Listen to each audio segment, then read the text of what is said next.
What's going on, everybody? Welcome to episode 21 of the Rundown Gaming Podcast. This is new. This is you see our faces for the first time. Hey. Well, not the first time, the second time. Yeah. In this capacity, so you can kind of watch actually see it. How we do this. We got lights and green screen and 4K video. We're rocking and rolling, coming together. It's pretty cool. Yeah. Like it's I thought the lights would be a little bit hotter. I thought it'd be like sweating. Yeah, it's actually not bad. No, So this is gonna be. I think I kind of want to do this. Like if people like this a little bit better, right? And we enjoy doing it, you just kind of make this our new medium platform. Like just kind of like doing a live podcast, or not live podcast, but a video podcast every week and stuff. That's fine. I mean, no, that's. I mean, well, I'm gonna do both. I'm always gonna upload both. Right. I'm gonna upload one for the Spotify and the Apple iTunes users and stuff like that. But no, from here on out, and they will get better as I progress through with the editing, with logos and animations and so on and so forth. Learning how to put chroma stuff in the background. No, that's perfectly fine. I want to do that as well. Before eventually, maybe within the next, I would say 10 episodes, running off of 3 platforms. Honestly, one will be the podcast audio, and then the video for the YouTube later on, and then Twitch or whoever at the same time. So we'll have all 3, and that one will just run as we normally would. So that was no big deal. That'll work. Yeah, so you perverts get to see our faces every week. That's exciting. Speaking of perverts, have you heard of this website called onlyfans.com? Oh, yeah. I think I'm going to do it. Are you now? Yeah. I mean, somebody's got to support this channel. 2020, it's all about the year of trying new things. Yeah. And there was a girl who made like $5,000 selling pictures of her feet. Now, I don't know how you feel about it, but if somebody wants to offer me $500 for a picture of my foot, yeah, do it. Yeah. Oh, look, free preview. I will be more than happy. I will smile and everything. It seems like a lot of people are actually taking to that platform. I guess it's very lucrative, apparently. You're just gonna have to figure out how to pay taxes on it next year. You have to fill out I think it's a 1099. A 1099 form. Yeah. So you have to like track everything and. Yeah, I happened to stumble across a video where a girl was talking about how much money I made in my first week of OnlyFans, and I think it came out to like $1,800. So I think is how much she made or whatever. Wow. And I'm sitting there thinking, that's $1,800 more than what I got now. Mm-hmm. If I did that for like 20 weeks, that's enough for a down payment on a house. 20 weeks comes out to 5 months. That's a half a year I could own a house. Yeah, and your pictures will last forever. You know what? I'll be perfectly fine inside my house. I don't know. I just thought it was funny. It was cool. I was like, I would totally do this. Yeah, I mean, fuck it. I mean, if there's demand, do so, what you been up to this week? Not a whole lot, actually. Just finally, we've been doing that whole running Last Wish raid with Dolan to get his 1K. He finally got it, and then one of the guys that we run with also got it. That he hadn't gotten it yet, so that was kind of nice. So it was a double drop for both of them in that same raid. So that's over and done with. I never have to go back in there again.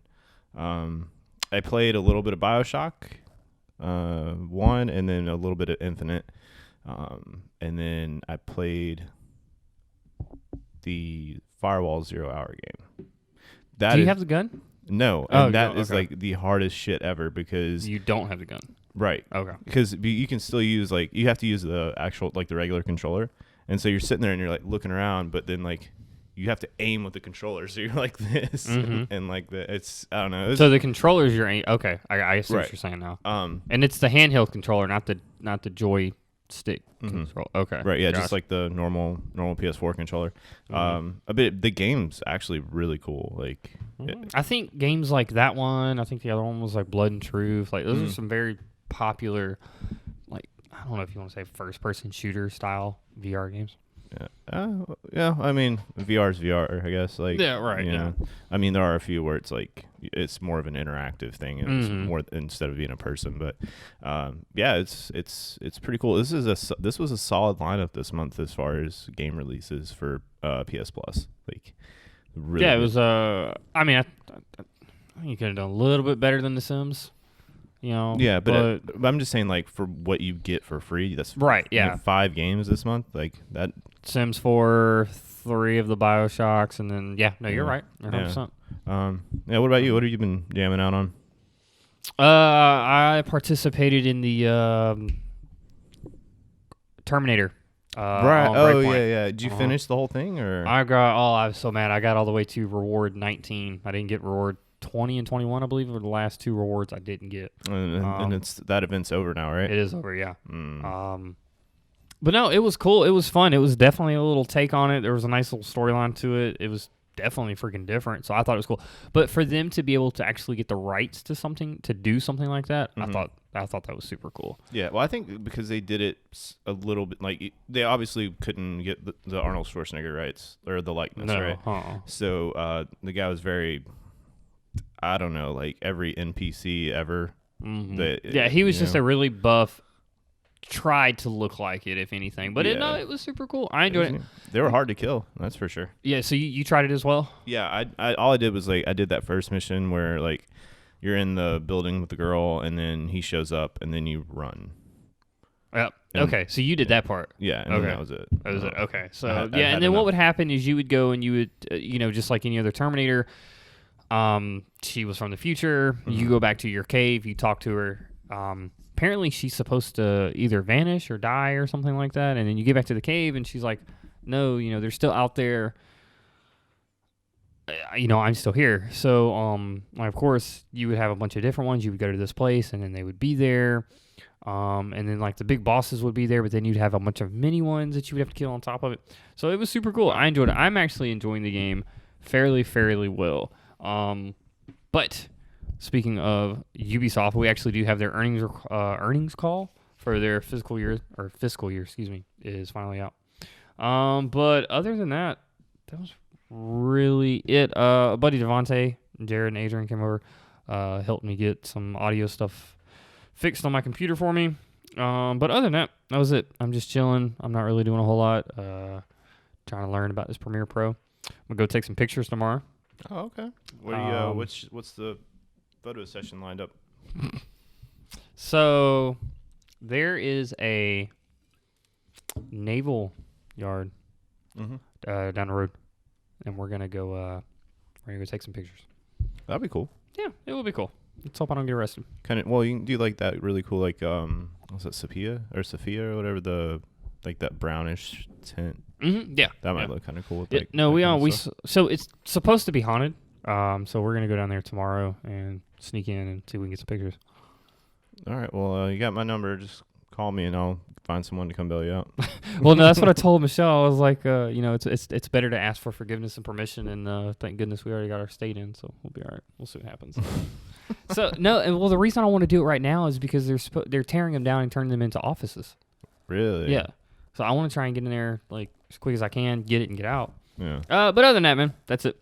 Yeah. I mean, it's been kind of a slow week, I guess. Slow, yeah. Slow week for us, yes. Yeah. Not so much here. Bungie is hiring for an art director for a new game, and it's not for Destiny. Sony survey asked PS4 remote play on Switch, and the Outer Worlds Switch delayed due to the coronavirus. Oh no. Yes. Did you hear the news on that guy? Sorry, I didn't mean to interrupt, but like the what? The guy that like tried to warn everybody about coronavirus. No, I haven't heard nothing about that. Yeah, so like the guy in China that like I guess tried to get the information out and tried to warn people. They told him to shut up. Caught it, and then died. Huh.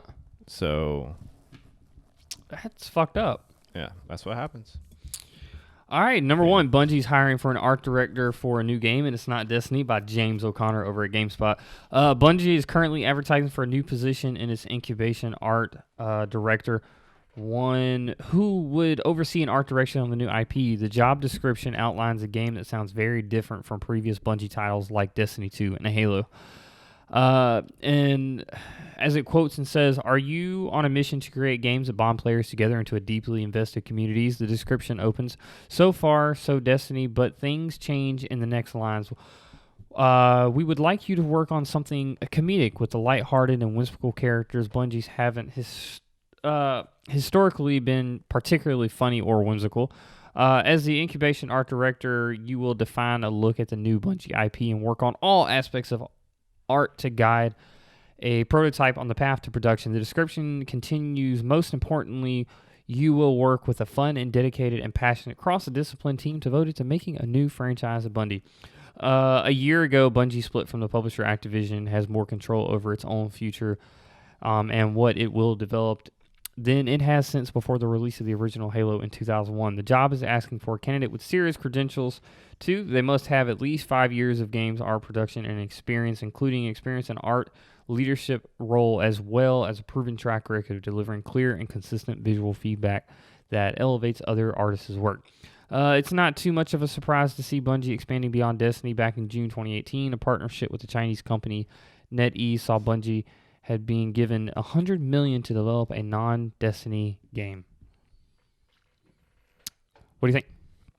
It's exciting. It'll be good to see what Bungie's got cooking up that's not Destiny. Be refreshing. That's for sure. Are you excited to see something new from Bungie that's not Destiny? Absolutely. I mean, as much as I love the game, it does become stale and mundane after a while, and until like a new content release rolls out or whatever. But it's good to see that they're working on something not Destiny related. So, what would you want to see? It says lighthearted and whimsical characters.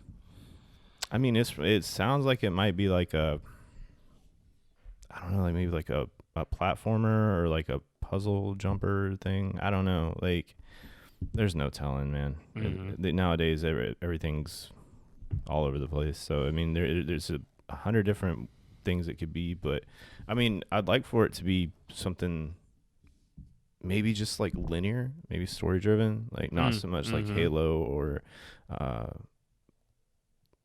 Destiny, but like something like a little bit more just straightforward, not grindy, just something to have fun with and just roll through, Kind of like, so when I see this, I think of companies like Rockstar, who, their two main popular games are Red Dead and Grand Theft Auto. Mm-hmm. I kind of feel like that's where Bungie's at right now. Like, their main game is Destiny. I think they need something else to put out, especially with new consoles coming up. In the future. Okay, no, I think it'll be cool. What did it say here? Deeply description. So, yeah, I would imagine that's on Destiny's website. Or, Bungie's website. Number 2, Sony survey asked about PS4 remote play on the Nintendo Switch by Wesley Poole over at Eurogamer.net. A new Sony survey is asking PlayStation 4 owners whether they'd be keen on remote play on Nintendo Switch. The appropriately named Redditor, you read it here first. That's actually pretty clever. Revealed the details of the survey, which ask a raft of questions about the remote play as well as images of the questions. Remote play lets you stream your PS4 games to a raft of devices, including PS Vita, PC, smartphone, that are also connected to your broadband network. There's DualShock 4 wireless controller support too. The headline question is this: ability to PS4 remote play on more devices. Able to play on Nintendo Switches, Apple TV, or Android TV. The user then selects how appealing they'd find that, choosing from 5 different options. Meanwhile, the other questions posed in the survey suggest Sony is thinking about allowing remote play on a device that is not connected to the internet, allowing remote play without a PS4 controller connected to the internet, enabling access to PS1 and PS2 games, releasing a slim portable DualShock controller that's easier to carry on the go and letting you connect to other controllers such as an Xbox controller or a mouse and keyboard. Of course, this is just a survey, and Sony may never action anything mentioned here, let alone release the Remote Play app on Nintendo Switch, but the survey does provide us with a snapshot of Sony thinking on the future of Remote Play, and it sounds pretty interesting. That's pretty cool. I would, my bedroom is upstairs. I got my Switch up there. Don't necessarily want to, wife wants me to come up there, be in the bed with her, but yet I'm not ready to go to sleep. I can sit there and I can still play my PS4, not have a big blinding light in the bedroom so she can't go to sleep. So, like, I see the pros of it, but then again, I don't think it's for everybody. No, definitely not. No. Like, that's like hardcore gamer type stuff. Right. Mm-hmm. I mean, like, as much of a gamer as we are, I still don't think either one of us would. Like, we have too much other things going on. I tried. Well, yeah, definitely for the younger crowd. I tried, like the remote play when the app dropped and everything like that, and I tried it on Destiny, and it was just that was on your phone. No, that's just not a thing. Almost impossible. Yeah. Like the only reason I ever did I do it is like if I say I bought a game or whatever on the PS app on my phone, I can remote connect to my PlayStation, turn it on, download the game, so that way it's like I don't have anything to worry about. So I mean that's really the only reason like I can see remote connecting. You know, like I can't focus on a video game on my phone. Like it's not a thing. How's that Star Wars game going out for you? You still playing it? No. I mean, yes and no. I if I'm super bored, I'll jump in there and like go try to find stuff I haven't gotten, like lightsaber parts or a poncho. Yeah. Other than that, like I mean, I was trying to do like a little bit of a completionist type thing on it, but that just it's tough, man, because like once you get started, like you can't just immediately go back. Like you have to retread the whole level, and it's multi-level, and it's a pain. So what I basically get from this survey is that it says Sony may never action or mention anything here, let alone release it. But I think that's kind of a survey just trying to get people's feedback on whether or not they should. Because I think the number one thing that's going to define our next generation console war, or not so much of a war, according to Phil Spencer, is going to be cloud and streaming and all that stuff and on the go. So, PlayStation's doing a really weird marketing thing right now. You think so? When I say weird, it's not. It's out of character, I guess. Well, you know what? Let's hear it from them. PS5's price is undecided, but Sony is watching one key factor. Eddie McCouch over at GameSpot. 2020 is a big year for the PlayStation brand, as Sony is releasing the PlayStation 5 sometime this holiday. An exact release date hasn't been confirmed. We've learned a little bit about the next generation console so far, like its faster loading times, but there are many questions that remain unanswered beyond the exact date. One big question concerns pricing. What will PS5 cost? Sony's management responds to that question during an earnings call, saying that those details might depend on other factors, including the competition. This is presumably a reference to the Xbox Series X, which doesn't have a price point yet, which is not very clear or visible because we're competing in a space. CFO Tutaki said through a translator, so it is very difficult to discuss anything about the price at this time. Depending upon the price level, we may have to determine the promotion that we are going to deploy and how much cost we are prepared to pay. So it is a question of balance.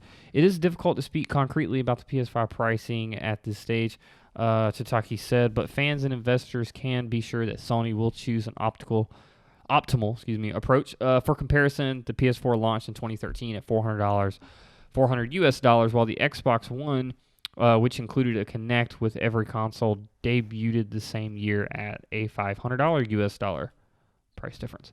I think that's a very clever marketing tactic. It is clever. It's so funny though, because it's like I was texting you, like I guarantee Xbox is going to come out with a price point, and then PlayStation is just come in and just lowball the shit out of it. Be like, oh hey, we're $100 cheaper. Yeah, if anything, it'll be $100 cheaper. Yeah, and I mean it's just it's weird, but like it's smart. So I'm just interested to see what the final prices are going to be.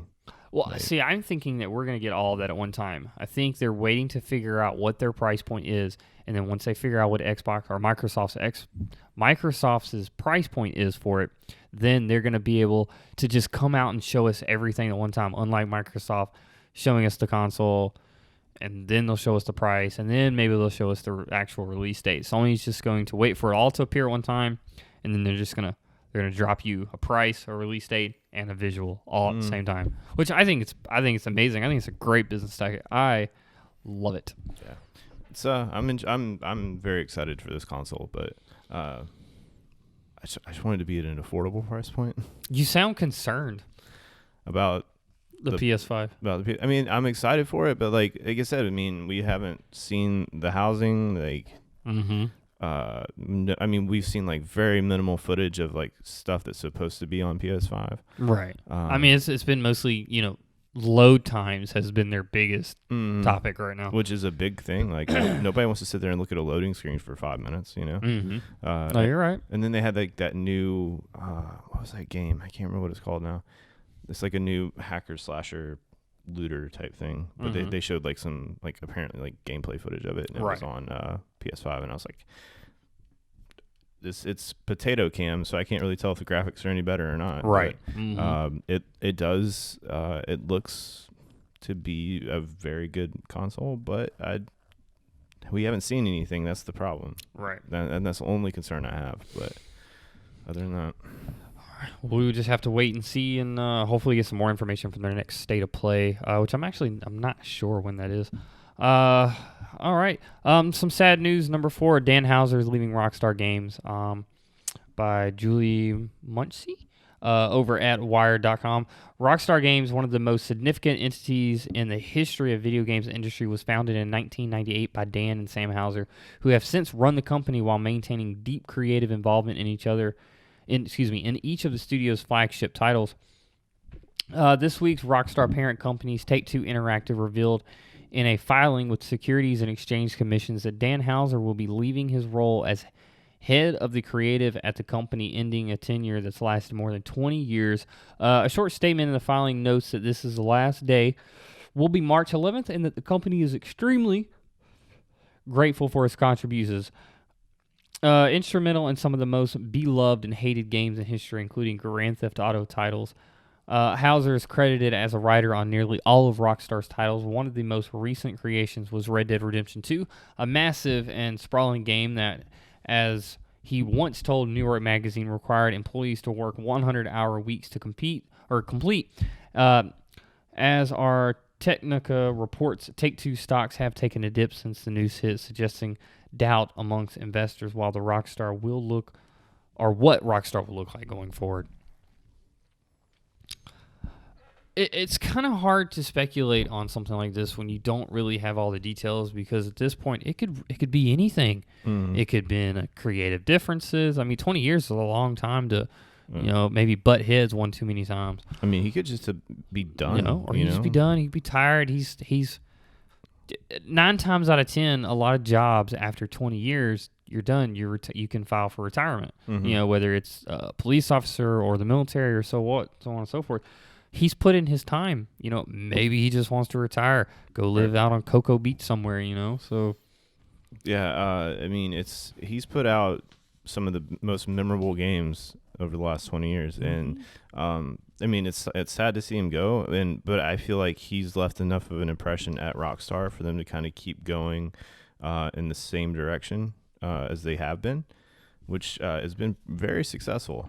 And another thing you haven't noticed is there's no comment from Sam Houser either on how he feels about it. Yeah. I mean, maybe there was creative differences, or maybe there was something that drove Dan to leave, but it was just kind of weird. Like I actually hoped to see some kind of reasoning. It was just like what's his name that left a few months back from Sony. Oh yeah, I can't remember. And never heard anything else. He just poof. Yeah. Gone, fell off the face of the earth. I told you, man. He got killed off. But the same thing happened with BioWare. Like, all the people that worked on Anthem, like Mark Dara and Ben Irving, like, they just all left. All, and it was a... Yeah, but I'm pretty sure we know why they left. I would have left that company, too. Yeah, I mean... but I thought they were working on Dragon Age 4, but they're like, no, we're done. Like, we're just going to go hang out in Texas and... live our best life. Yeah, eat barbecue or whatever. I don't know. But number 5, Microsoft Xbox boss says Amazon and Google are the main competitors going forward, by Tom Warren at The Verge. Microsoft's head of gaming and Xbox, Phil Spencer, has revealed that the company sees Amazon and Google as its main competition for the future. Speaking in an interview with the newly launched technology publication Protocol, Spencer dismissed Sony and Nintendo's ability to create a cloud infrastructure that will challenge Microsoft, Google, or Amazon. When you talk about Nintendo and Sony, we have a ton of respect for them, but we see Amazon and Google as the main competitors going forward, says Phil Spencer. That's not to disrespect Nintendo and Sony, but the traditional gaming companies are somewhat out of position. I guess they could try to recreate Azure, but we've been invested tens of billions of dollars in cloud over the years. Phil Spencer has previously discussed the threat of Amazon and Google as competitors, but not in such a clear terms. He has also previously stated that Microsoft's gaming business isn't how many consoles you can sell. He acknowledges this further by noting that Microsoft isn't interested in getting into a future format war with Nintendo and Sony. I don't want to be in a fight over format wars with those guys, while Amazon and Google are focusing on how to get gaming to 7 billion people around the world, says Phil Spencer in a Protocol interview. Ultimately, that's the goal. That means Microsoft's getting ready for future console wars that will take place in data centers and is ready to partner with competitors that can use Azure. Microsoft's partnered with Sony last year, and the pair appears to be ready to host Sony services on Azure in the future. Cloud gaming still seems like it's in the distant future, especially as Sony and Microsoft prepare to launch their traditional PlayStation 5 and Xbox Series X consoles later this year. Both next-gen consoles will go head-to-head throughout the impromptu holiday season, and Nintendo is still seeing positive growth with its Switch sales thanks to the new Nintendo Switch Lite. Could this be from Microsoft throwing in the towel from getting their butts handed to them over the past few years? Yeah. Over format? Yeah. I mean, I just feel like it's really conceited to be like, PlayStation's not a competitor. Like, what kind of... What? Dude, PlayStation trains over them every time. Like, I don't know, man. That's stupid. Yep, they see Amazon and Google as their main competitors because they care more about cloud software and being able to sell more games as opposed to what the newest console in your house is going to be. Yeah, no. Most people play on some sort of console or PC. Right. Like, they don't play on their phone or whatever portable device. But I mean, I think that's just it. They're trying to be able to make a profit and sell more because they know that they're in one lane for one device, and that's your expected profit growth from that one device and how much you're going to make. But then they're wanting to expand that growth by putting that same game with a fee or a price tag or whatever the case may be in, this device or, a portable one or your TV or so on and so forth, which is understandable, but I don't think that excludes Sony from being a threat because what if Sony later on down the road wants to do cloud gaming software as well? And they're just going to do it better. Mm-hmm. There you go. I mean, that's such a terrible comment to make. I think it's a terrible way of looking at it, but yeah, no, you're right. I mean, it's just the matter of fact, like in most cloud gaming, there's like a subscription fee too, right?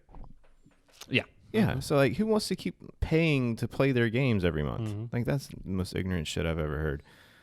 Dumbass. We'll have to wait and see. Like I said, we haven't even gotten to console drops yet, so yeah.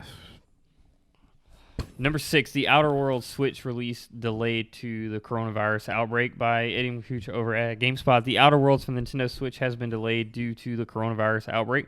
The developer of the Switch port, Virtuous, is based in Singapore with offices across China. Publisher's private division, which is now owned by Take-Two, announced the delay on Twitter as part of Take-Two's latest earnings report. The team at Virtuous is safe and healthy, but the office has been closed, so work has been halted on the project. Private division also confirmed that the Outer World for Switch will now ship on physical cartridge and via digitally previously. The game was expected to be digital only with the physical versions of the game containing a download code. Additionally, the first Outer World Switch screenshot seemingly leaked just ahead of the news. The Outer Worlds for the Switch is now expected to launch during Take-Two's fiscal year of 2021. That means the title will launch during April 1st, 2020, March 31st, 2020 period. Or, excuse me, 2021 period. Well, damn, that sucks. There's a guy at work, he was telling me the other day, he was asking everybody, he's like, when was the last time you ordered something from Wish?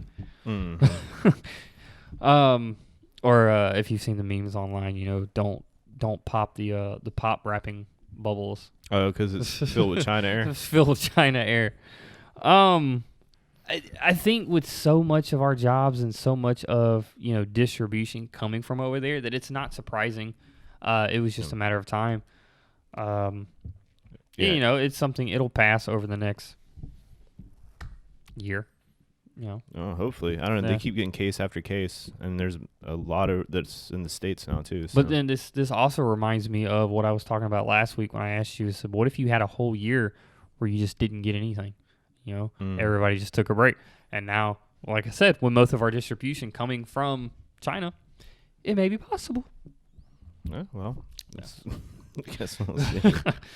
It sucks, but like I said, it was bound to happen at some point. Yeah, I mean, if anything, this might give them more time to kind of clean it up for the Switch. Who knows? Mm-hmm.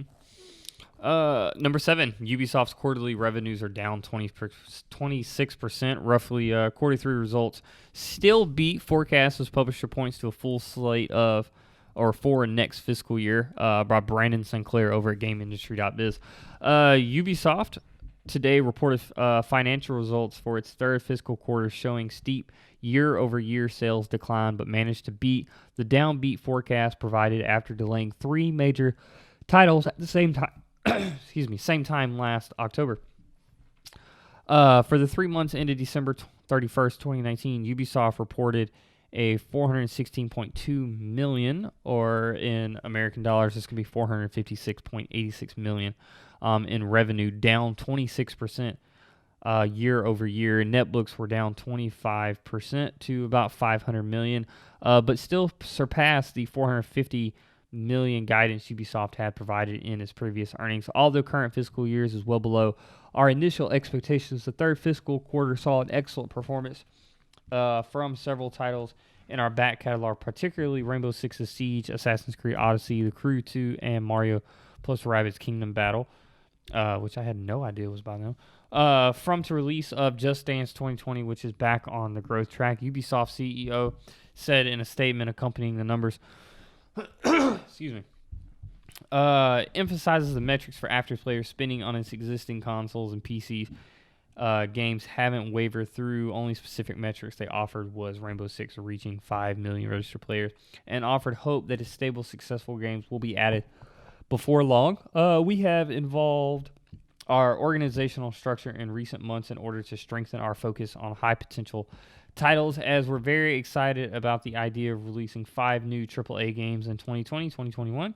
Although the competitive environment is looking especially tough, with the production of these games is progressing well, and each of them comes with great features that set them apart. We will also be releasing other very innovative titles that have such a particular focus on social interactions, such as Roller Champion.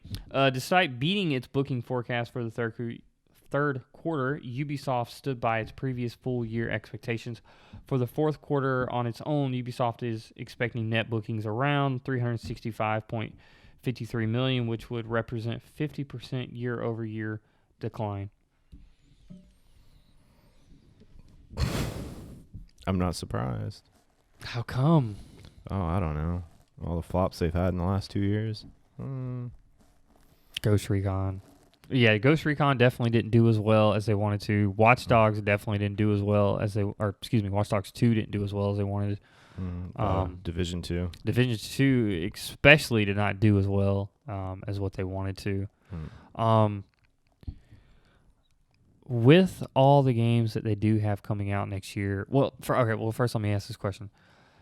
Do you think that was just too many titles at one time instead of working and being concentrated on one? Probably. But see, the thing about Ubisoft is they have multiple studios, like, everywhere. Like, I think Montreal and like one other country, I forget, or one in a different country who did Assassin's Creed 4. So you had two different studios working on one game. But then they still have like the one in, I think, like Seattle. They've got one in Texas, I think, or some. I don't know. They're everywhere. But that's what I'm looking up right now. I'm just curious. I think they have enough studios to kind of cover. Like, dude, they just announced the other day that they've got 5 games that are coming out between 2020 and 2021, and none of them are beyond Good and Evil 2. Yeah, no, you're right. So that means, what was that? Watch Dogs Legion, the new Rainbow Six, another Assassin's Creed, the Viking one. I think. And then the other, wasn't it Ubisoft that we said the other 2 hadn't been announced yet? We weren't sure they were supposed to be new IPs. Yeah. So I don't know. They might be spreading themselves too thin, but like I said, I mean, I feel like they have enough studios to cover that ground. Mm-hmm. But then again, that's kind of what happens when you do stretch yourself too thin on a certain thing. Like your main IPs get kind of ruined because of that. Yeah, no, you're right. I agree, and I think that's what it is. I think it's stretching yourself too thin and putting out too much at one time, instead of working on one thing before. And so I've said it time and time before. It's quantity or quality over quantity. What you're saying though? Well, it's one of. One of, yes. But yes. I've always said, like, I would much rather have a good game than a bunch of different shit to play. Like, give me one solid game. Like, I don't need 100 different titles from one company at a year period or whatever the case might be. But just spend time on the one that you know is going to do well. No, I agree. Number 8, another Call of Duty game is coming this year. By Jeremy Winslow over at GameSpot. Activision Blizzard confirmed that we will absolutely see a brand new Call of Duty game sometime this year. Surprise, surprise. Yeah. Yay. Spoiler alert. Which is super funny because there's still, so they're coming out with a new Call of Duty game this year, and yet there's still another level on Call of Duty that hasn't even released on Xbox yet. Because it was like a PS4 title exclusive level, and they're having another Call of Duty game come out before that level even hits Xbox on the previous game. Yeah, that's how that works. Activision Blizzard confirmed that we'll absolutely see a brand new Call of Duty game this year, which the studio developed has yet to be announced. And interesting enough, the company said that this year's Call of Duty won't sell as well as last year's Modern Warfare during its launch window. No details on the platform were shared, leaving us to wonder if it will be available on the PS5 and the Xbox Series X. In December 2019, Activision Blizzard announced that Modern Warfare generated $1 billion in revenue worldwide. Players spent more than 500 million hours in multiplayer, and nearly 300 million matches have been played in Modern Warfare. Modern Warfare was also December's best-selling game and U.S.'s 2019 best-selling game in the U.S. Black Ops 4 took the 9th spot as the decade's best-selling game in the U.S.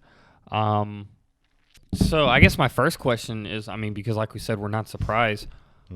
First question is, do you know the 3 companies that make Call of Duty? Or did you know that there were 3 companies that make Call of Duty? I knew it was Activision. No. So there's 3 different publishers that put out Call of Duty games. Okay. So you've got the ones that do Modern Warfare. You have the ones that do more of the World War II. And then you have the ones that do the Black Ops series. So there's 3 different ones that do it, and they take turns. Well, I didn't even know. Yeah, so they take turns every single couple of years, and depending on what game's coming out. So the 3 companies are Sledgehammer, Treyarch, and Infinity Ward. So there's your 3 games. They each work on different one. So I guess my first question is, 1, why did he make the comment stating that it's not going to sell as well as it did last year? That's my first question. Right. Which is kind of curious. And then number 2 is, who do we think is going to be making the game this year? Because what was the last? It was Modern Warfare was the last one that came out. Yeah. So then that means that, forgive me because we had World War II last year. But the newest one that everybody's playing right now is Modern Warfare. Yeah, but I was just saying like the one before that was the World War one. So right. So I guess like the Black Ops one would be next, right? Well, you would think so. Infinity Ward did the one that worked that just came out. And then what was it? It was Call of Duty World at War, I think, or World War II. I don't know. World War II. Yeah. So then you had Call of Duty World War II, which would have been November. That would have been 2017, which was by Sledgehammer.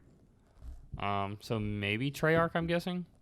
Yeah, I mean, I don't know if they're following in that pattern, then that's who it'll be. Right. But the thing is, like, my biggest concern for this whole entire article, one is, like I said 100 times, I'm not surprised that we're getting a new Call of Duty game, but it is that, and you can't blame them because, granted, yes, we're not surprised that we're getting a new Call of Duty game, but yet they still tend to sell to all the little Kyles and Blakes all over the world out there. Every single year. I mean, it's the same way with EA selling the Madden games. Like, people are gonna buy it because it's the newest thing. Instead of like just updating the game, they just sell a new one. But it's just like, why make that comment? What's that's the only thing I'm curious about. Yeah, I mean, maybe it's like something in house or something. I don't know. It might have been a slip up. You know. Do you think it'll be on the? So we know we're getting a new one this year. Do we think it'll be on the PS5, Xbox Series X? It's possible. What are the release dates for those Call of Duty games usually? Like what? Like, November. Is it November? Yeah. So so it might be then. But yeah, because November 3rd was for the World War II, and then August was for the last Modern Warfare that just came out. So it's like in that fall time frame. Right. Exactly. Yeah. So like So it might be a PS5 title, or it could be they might do a PS4 release and then you can also play it on PS5 or whatever. Right. I don't know. I'm very curious. Yeah. I'm definitely gonna keep up to date with it and see what happens. All right, last and final one. I actually had to reread this twice, just for the sake of I thought I read it wrong. But GameSpot, not GameStop, but GameSpot. Is for sale, or is it for sale? Excuse me. By Ed Hammond and Nabiya Ahmad over at Bloomberg. I think it's the first time we've ever had a Bloomberg article. Boy. Yes. Yeah. Viacom CBS Incorporated is weighing options for CNET after receiving takeover interest in product review site, according to the people with knowledge of the matter. A number of potential suitors contacted Viacom CBS about the unit after Chief Executive Officer Bob Bakish said that he is looking to offload non-core assets following a merger with CBS Corp last year. The people said, asking not to be identified as the matter is private. Bakish. So, funny thing, I don't know, I haven't messed up anybody's name until now, and that's because I literally went online last night, looked up YouTube videos on how to pronounce all these people's names before I came and said them on camera today. Wow. Except for this fucker. Commitment. Bakish continues to assess options for a number of businesses and hasn't made a decision on a sale of CNET. The people said a representative for Viacom CBS declined to comment. Those bastards. CBS bought CNET for $1.8 billion in 2008, adding sites such as TV.com and GameSpot.com. CNET's value is likely to have shrunk since the people said CNET provides consumer electronics product reviews and news. Viacom CBS, which completed the merger in December, is looking to generate $500 million in cost savings. Ubisoft can show you how to do that. Bikash has also already decided to sell CBS's Midtown Manhattan skyscraper known as BlackRock, which could fetch more than $1 billion. Bloomberg News reported in December. You looking to buy a gaming company? There's one for sale. Or gaming news. No, we already got one. We're good. Damn. And I'm actually like looking at the GameSpot website right now, and their layout is really similar to like IGN. It's very, very similar. One thing that I like about I'm going to tell you right now, the one thing that I like about GameSpot is when you go onto their website and you look at their articles, they're not freaking 2 pages long. They're like 2, maybe 3 paragraphs, short, sweet, to the point, all the facts, and they're done. Yep. And I love that. As to where if you go, or when I go to, GameIndustry.biz or IGN or Eurogamer.net, whoever the case may be, I have to sit here and skim these paragraphs and these articles of, what's important, what's a run-on, what people don't care about, whatever the case may be. Yeah, and that's what I'm just saying. That's just what I like about it. I don't know. I don't know a whole lot about the business world to know if this is a good thing or a bad thing.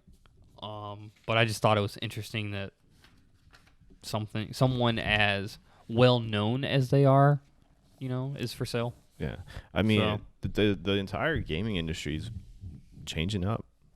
It seems like. Well, yeah, no, and you're right. You're 100% correct. This next year is going to be a really big switch for everybody, I think. Mm-hmm. Especially with PlayStation having their own E3 type thing. Just everyone kind of switching up their business model. Like it's going to be really interesting to see how this plays out. That's another, just to kind of veer off and go down a different rabbit hole here for a quick second. That's another thing. We will be doing a live stream for E3. Don't know which day yet, so it'll just be whatever day you have off work or whatever. Let's see what day that's on. I'm taking the days off anyways. Because if you're working, then I'll do the live stream by myself. And then whenever you're not working, we'll come over, we'll get it set up, and we'll do all that. So the dates are 9th through the 11th. I'll actually have the 10th off. So whoever's on that day, yeah, we'll just stream that one. Yeah, stream. Yeah. And then so there we go. Then we get a live reaction and everything to it. It's pretty cool. That's actually what Devontae and everybody was help setting up, was so that my settings would be correct, so that when I did live stream, you could hear the picture in the background and here. So okay. Yeah. So you just want to set up like both of us viewing it on the 10th? Yeah, that'd be perfectly fine because that's what, a Wednesday. Yep. Yeah. No, that'd be fine.